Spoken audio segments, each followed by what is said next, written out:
Today on the Freemasonry Report, Un-Masonic conduct.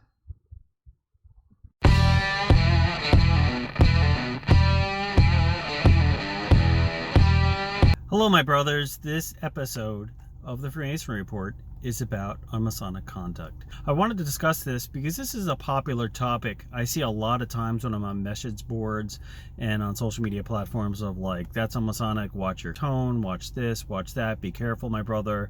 And I figured what better way to discuss it than on a Freemasonry Report video. So I hope you enjoy.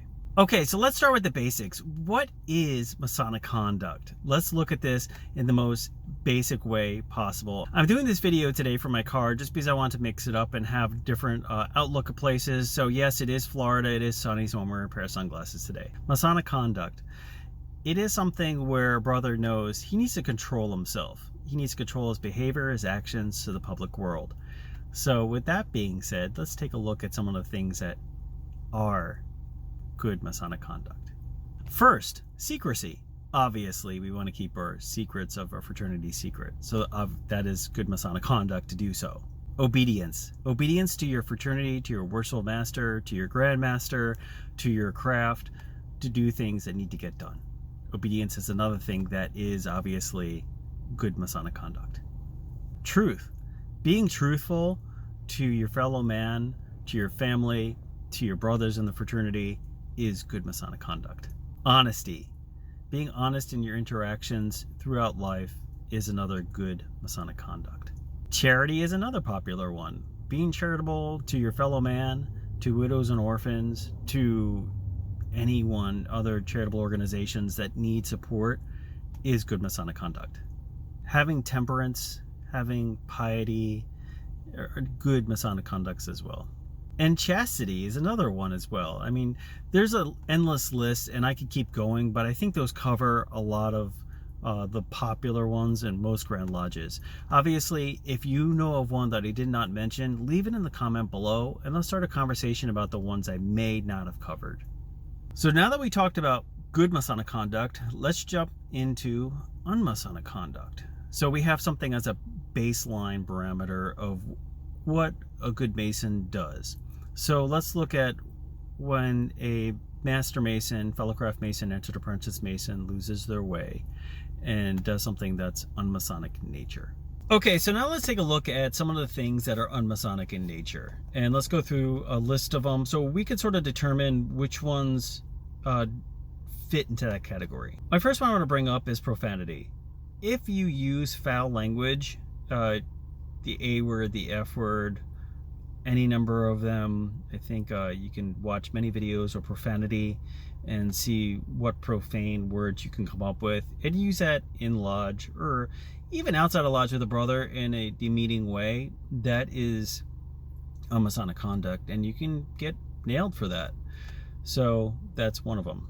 Evil speaking. Evil speaking is a difficult one I like to bring up because you can speak poorly about someone and do it in such a way where you're not speaking good about a brother, and you could do it inside a lodge, outside a lodge, depending upon if there's someone standing right next to you and outside of lodge, you can get nailed for Un-Masonic conduct for that as well. Evil speaking it's a very broad term. So when you think about the broad term, you need to really look at it and say, am I disparaging someone when I'm evil speaking? Am I doing them a disservice? A popular term these days with young people is do me a solid. When you're evil speaking, you're definitely not doing anyone a solid. Insubordination is another Un-Masonic conduct. If the worshipful master requests you to come to lodge to discuss something and you're insubordinate, that's Un-Masonic in its nature. Now granted, keep in mind, if you're sick and you have the flu, you can't actually show up to talk to him, well then there is points to be considered. But insubordination is when you have a letter in the mail, you've been contacted to show up and speak to the worshipful master and you just blowing him off. That is Un-Masonic conduct. Deceit. When you're being deceitful in your nature, that is Un-Masonic conduct. I think deceit is pretty known word, so I don't have to define it for you, but there's a lot of times where you could be deceitful in your actions. So you want to be careful of that as well. Okay, here's a tough one: lewdness. Lewdness is something that is just not stand for. We want to be careful that we keep ourselves in due bounds, especially when it comes to others. And being lewd is one of those that just won't fly, and brothers don't want to have people like that in lodge, and is definitely un-Masonic in nature. Intemperance. Intemperance is obviously something you want to keep in due bounds as well. It's obviously just something that goes without saying. There are a lot of vices that I can go into that really you should take into consideration. If you're in doubt about what you're going to say or do, just don't do it, because it may be un-Masonic conduct. Or if you're in doubt, talk to a brother, a past master, a learned brother that's been in the fraternity for a long period of time, and ask them, am I about to do or say something that could be deemed un-Masonic? Okay, so what are some other things that are un-Masonic in nature?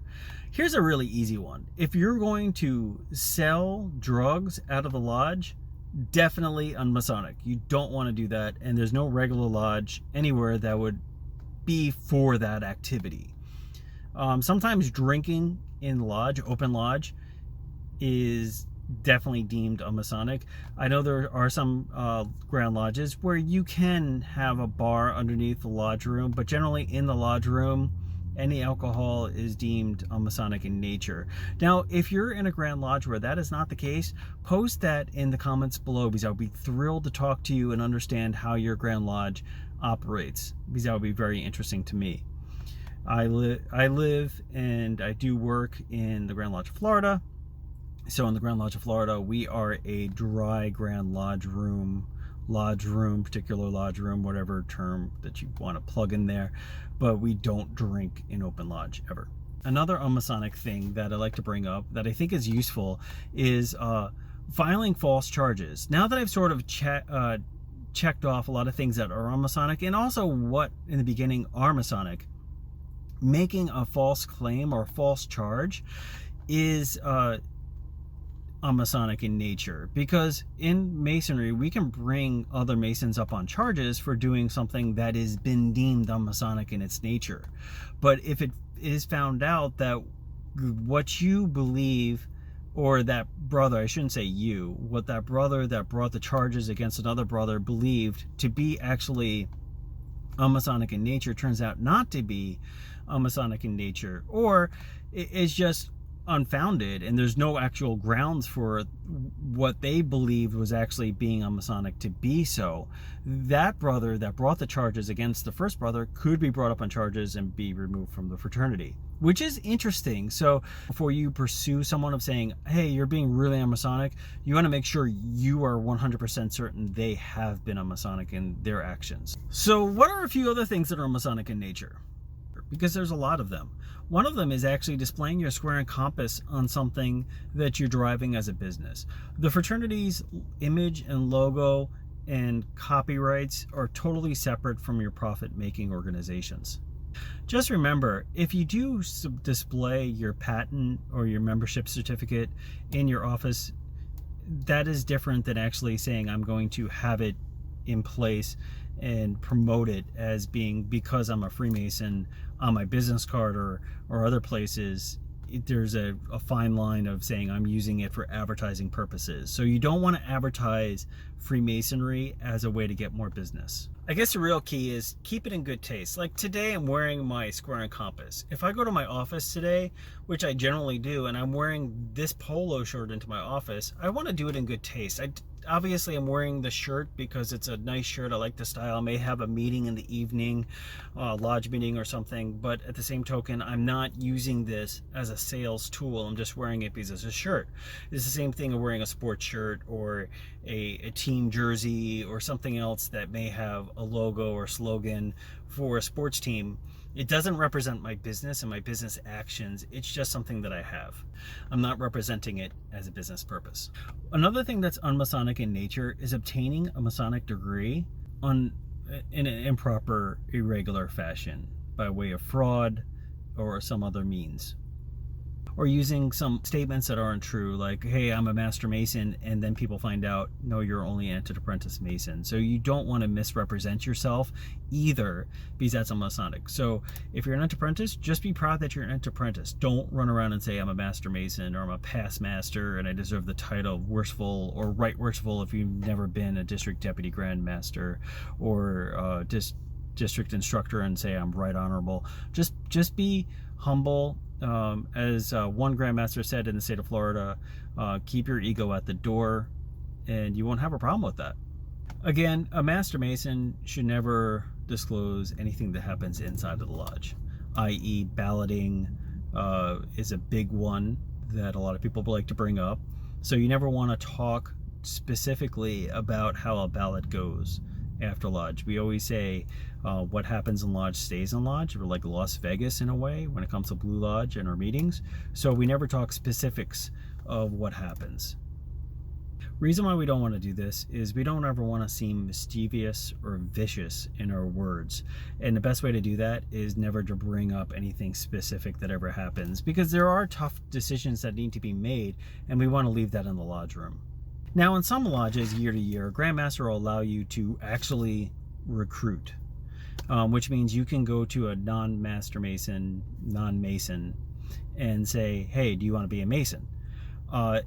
Most of the time, in most Grand Lodges that are regular, you can never do that. The person has to come up and ask, how do I become a Mason? Hence the reason the term S1 to B1 is so popular, because we don't traditionally recruit. We can put our brand or image, even have a roadside sign saying this is when we meet, so people know they can come on a certain day at a certain time and see a Master Mason and meet them, and put our telephone number on our website or on our social media page so people can call us, so they know how to come to a dinner meeting and ask all the questions. But we can't actually ask someone to be a Mason.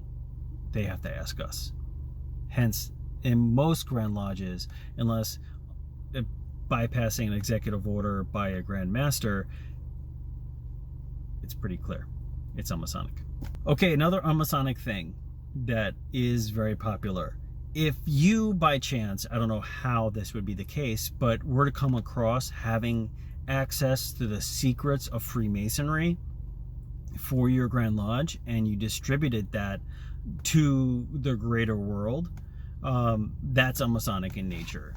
So you can't transmit anything of secrets out there anywhere.